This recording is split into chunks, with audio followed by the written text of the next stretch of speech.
everybody, I'm Certified Nerd, and today I will be comparing the German gas masks of the First World War. Few side notes. I will also be doing a video on the gas masks for 1916 for Germany and France today. Don't know when to be posted. Might post today, might not. I don't know. Also, a few people saw it, but I posted a video comparing my WW1 bayonets. That got taken down, because of course it did. So I will sadly not be able to post a video like that. However, you will see my WW1 bayonets, and I'll talk more in depth about it when I do those videos, which sadly won't be for a while, so I'm so sorry. But that's just what happens on YouTube. I mean, honestly, you never know what's gonna happen. But yeah, so let's also, quick thing, my channel has been growing, like, fast. I have 83 subscribers now, which is crazy, and that one video I did on that Vietnam short film, 5,000 views. Actually, I think right now it's 5,500, like, good lord. Also, some quick news, I just got the money from my lamb, so that will be spent soon. I don't know how much I'm getting directly, because a lot of it's gonna, well, like at least half of it's gonna go to savings. So of course, because yeah, that still leaves me with over 1,000, depending on how much I get. So one uniform I'll definitely be able to complete, but I might not be able to complete the other one I wanted to do, and I might not even do it. And my surprise I don't even know if that's gonna, I had a surprise planned, but like that's not something that was like guaranteed to happen. But that is just, I might not even go for it now. I'm still questioning everything what I want to do with the money. I know one uniform I'm going to complete. That's a no-brainer. But with the rest, I don't know what I'm wanting to spend it on. And you know what? I'm just gonna straight up say what my two options for those ones are. World War I Russian and Russian Civil War stuff, or Soviet World War II Russian stuff. I don't know what I want to get, and I'm not gonna say my surprise, because yeah, obviously no, and I might be able to still get a surprise, but it might not be the same thing. One is very similar, but not the same. It's just I don't know. We'll see. It's still something I'm going to have to really ponder about, and something I'm not going to spend the money on. So I'm definitely going to get my first uniform that I'm really wanting to get. That's a no-brainer. But what I spend the rest of the money on is probably going to be a little bit later. That's something I'm going to have to think about and just really see. Because I really don't know what I'm doing with it. And I don't want to waste my money on something. Like Soviet stuff, I think it would be cool. But I really want to do one Russian stuff first, but I'm a part of a Soviet group, so just back and forth too much. Anyways, sorry about my ranting. I always do this in almost every single video, but important info. So let's talk about gas masks. So y'all are here for the gas masks. Sorry, that's my finger. So here we have the Model 1915 gas mask and the Model 1917 gas mask for Germany. The Gummi mask, the Damask. So Gummi mask translates to rubber mask, and the good replicas and originals have rubber lining. This one doesn't, because yeah. And then the Leda mask stands for leather, or means leather mask, and this one is made out of leather, so that's true. So let's talk about the comparisons of the gas mask. Obviously, first things first, this one was made in 1915, this one's 1917. These are both replicas, by the way. So I got this one from Nestov, should have gotten the one from Hessen Antique, but yeah, whatever. And then this is from Amazon. So yeah, I mean, I can use it. I just need to get new straps for the can because they're not accurate, but yeah. Anyways, let's talk. So Germany first developed their first legit gas mask in 1915. First, I know the first time these gas masks were used on the Eastern Front was Auschwitz. Tiger the Dead Men, all that. I don't know when the first time it was used on the Eastern Front, or not Eastern Front, sorry, I just said that, Western Front. But that's, of course, yeah. So it's a canvas, of course, material should have a rubberized liner. It has these spring straps so they can expand. These don't fit my head, by the way. My head's too small. But it has these straps with springs to adjust it. It has two actual glass eye holes, and then it has a detachable filter. And this was actually, this is your most modern gas mask one, because of this detachable filter. And, you know, there is, I think, by 1916, there's only one other gas mask that is more modern than this one, but the filter is not. And I'll talk about that when I get it, because that is something, that's something I'm also going to buy with the money. That is a guaranteed buy. You'll just have to wait and see. It is a Warren gas mask. Very modern, actually, for the time. Not going to say from where. But yeah, the suspense, I know. You'll just have to wait and see. But, so yeah, we have this nice canvas gas mask. And it served well. But in 1917, they wanted to improve the mask. I could understand the rubber and the canvas might not get the most... it might not be the most reliable, so they switched to leather. Also, I forgot to mention, it's really baggy on the side. You might be wondering why. Well, let's say you can stick your finger in and wipe the lenses when they get foggy. That is the whole point of that. So that's why when you see in photos, why it's so, why they basically have cheeks. And before I move on to this, because I just realized, this would be used by the Germans. The Austrian-Hungarians used it. They never used this one. And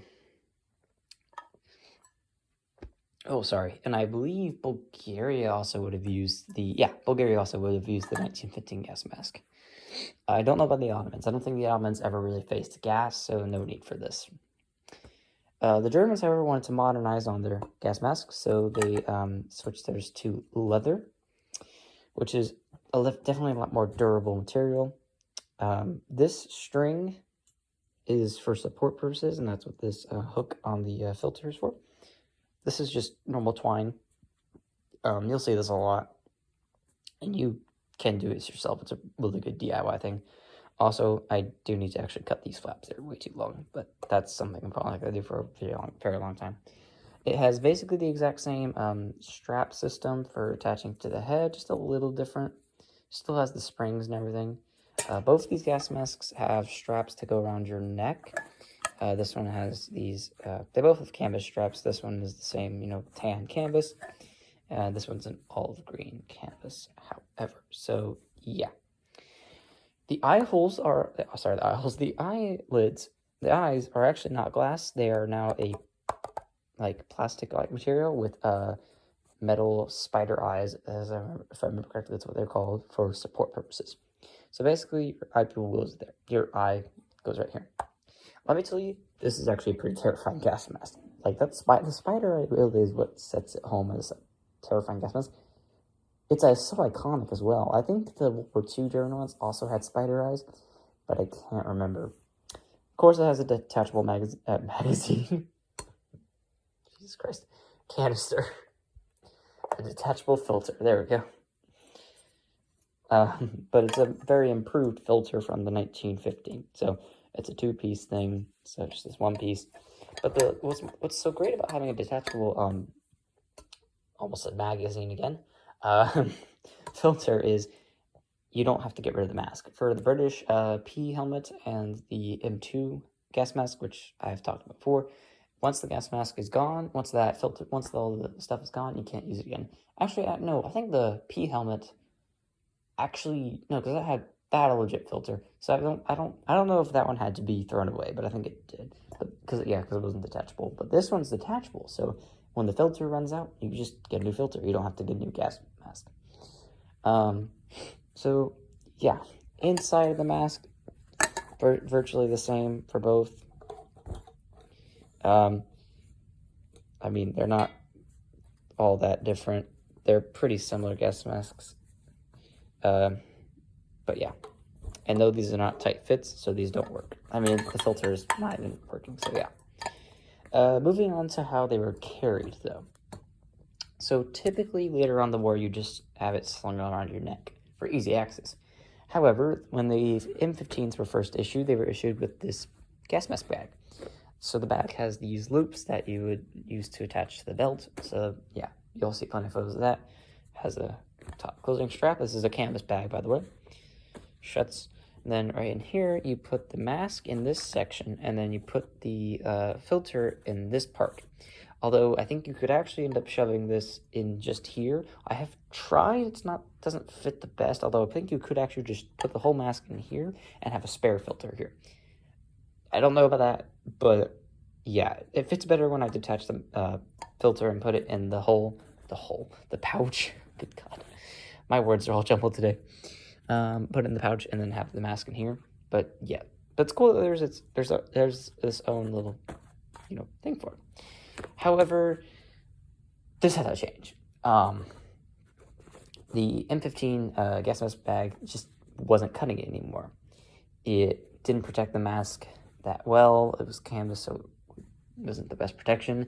Not only that, it's big, and it's flopping around on your side, right under your belt. So not always the best.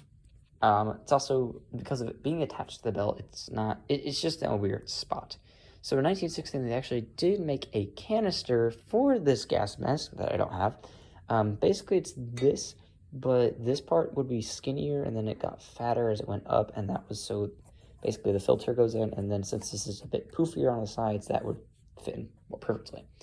Same actual system, I believe. The lid is the same. I don't think it has this bottom strap, and this is useless, by the way. I actually should take this off because I don't even know if this was used that often, and I fucking hate it. This is supposed to attach to your belt to help it not bounce around a lot much. Yeah, no, it just kind of sucks, not gonna lie. But this is the 1917 can for the gas mask. So it has, of course, the carrying strap. It has the lid with, I believe, I don't know what's supposed to be in here. I think it's actually supposed to be papers because there's a clip to hold something, and then this holds it. So I think it's like a paper holder. I don't know, though. I should have done more research, but I don't know what goes in there.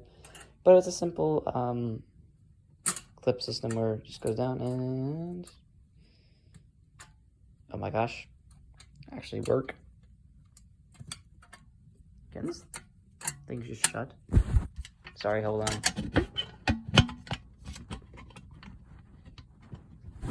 Okay, so I don't think it can shut with the... I may have broken this. But yeah. So, yeah. Simple opening mechanism. And this metal canister is way more protective than the canvas bag.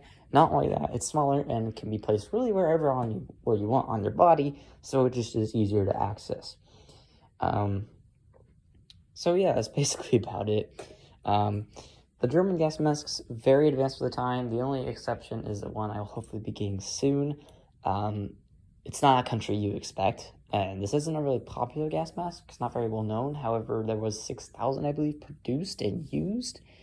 And no, it's not that much compared to how big the army was, but I think there actually would be more used later on, of course, in warfare. My opinion, a very cool looking gas mask. However,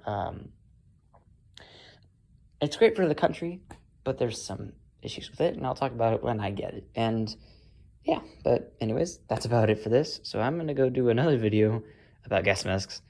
And yeah, so thank you for watching, and I'll see you next time.